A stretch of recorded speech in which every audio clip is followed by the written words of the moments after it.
नमस्कार। आज का विचारणीय विषय रहेगा 7 ऋषियों की परंपरा।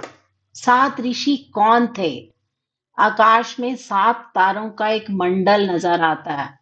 उन्हें सप्त ऋषियों का मंडल कहा जाता है।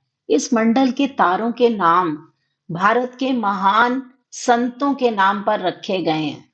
वेदों में इस मंडल की स्थिति, गति, दूरी और विस्तार से चर्चा की गई है। लेकिन प्रत्येक मनवंतर में सप्त ऋषि हुए हैं। तो आज उन 7 ऋषियों की महिमा के बारे में जानते हैं। सप्त ऋषियों में पहले ऋषि हैं ऋषि विशिष्ट, राजा दशरथ के कुल गुरु। ऋषि वशिष्ठ को कौन नहीं जानता? ये दशरथ के चारों पुत्रों के गुरु थे।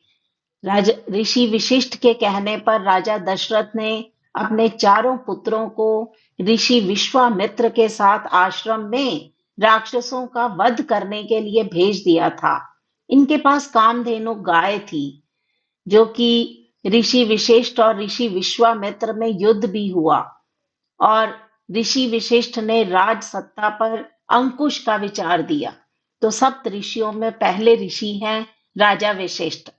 दूसरे महान ऋषि ऋषि विश्वामित्र, जिन्हें मंत्र शक्ति के ज्ञाता और स्वर्ग के निर्माता कहा जाता है।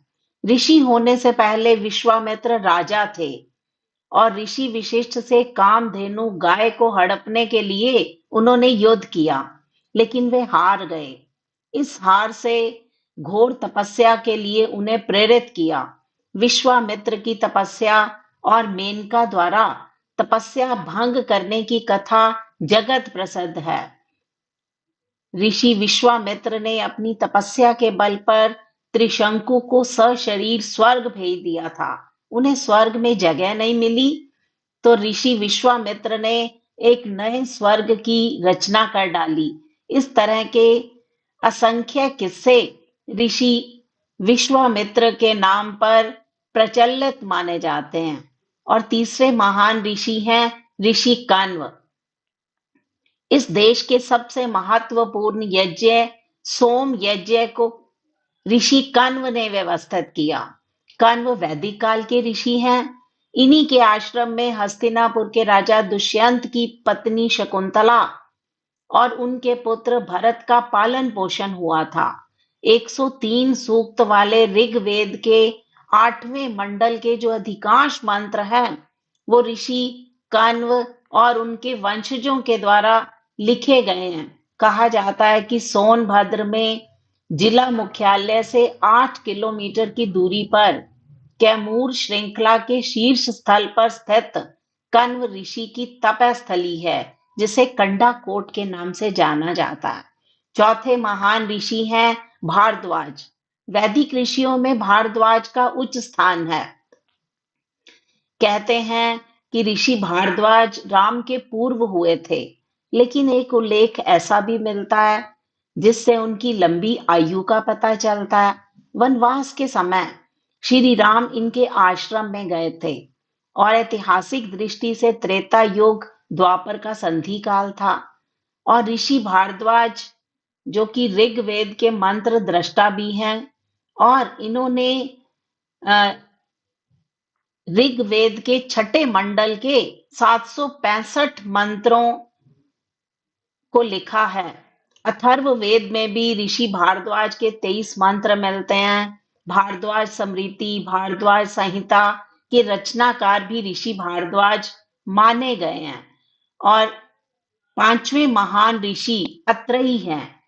ऋग्वेद के पंचम मंडल के दृष्टा महर्षि अत्रि, जो कि ब्रह्मा के पुत्र, सोम के पिता और कर्दम प्रजापति और देवहूति की पुत्री अनसुईया के पति थे।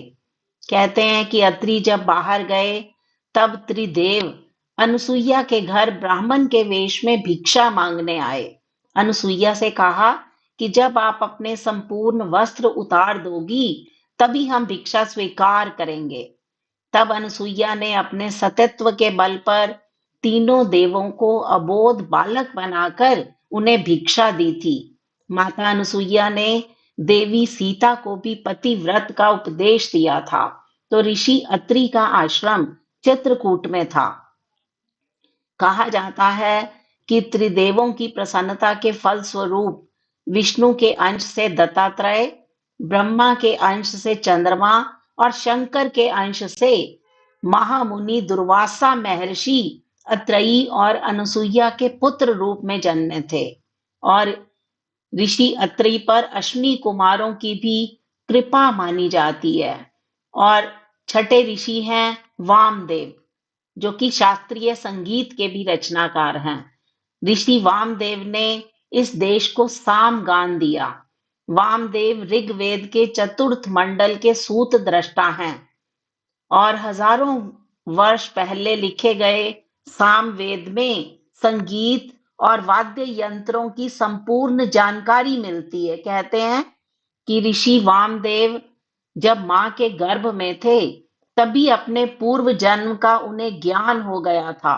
उन्होंने सोचा कि मां की योनि से जब जन्म लेते हैं तो बड़ा कष्टदायी होता है। तो उन्होंने इंद्र को अपने ज्ञान का परिचय देकर अपने योग से शेन पक्षी का रूप धारण किया और माता के उदर से बिना कष्ट दिए बाहर निकल आए थे। तो शास्त्रीय संगीत के रचनाकार के रूप में ऋषि वामदेव का योगदान अनन्य माना जाता है। सातवें ऋषि हैं जो कि गुरुकुल परंपरा के अग्रज माने जाते हैं, ऋषि शौनक। कहते हैं कि 10,000 विद्यार्थियों के गुरुकुल को चलाकर कुलपति का विलक्षण सम्मान हासिल किया। किसी भी ऋषि ने ऐसा सम्मान पहली बार हासिल किया था। वैदिक आचार्य और ऋषि जो कि शुनक ऋषि के पुत्र थे। तो ये थे 7 ऋषि जिन्होंने हमारे देश को इतना कुछ दे डाला कि कृतज्ञ देश ने इन्हें आकाश के तारा मंडल में बिठाकर ऐसा अमरत्व दे दिया। जब हम 7 ऋषि सप्तर्षि शब्द सुनते हैं तो हमारी कल्पना आकाश के तारा मंडलों पर टिक जाती है। तो ये थी 7 ऋषियों की परंपरा जिन्होंने अपनी महिमा से हमारे देश को गौरवान्वित किया। धन्यवाद।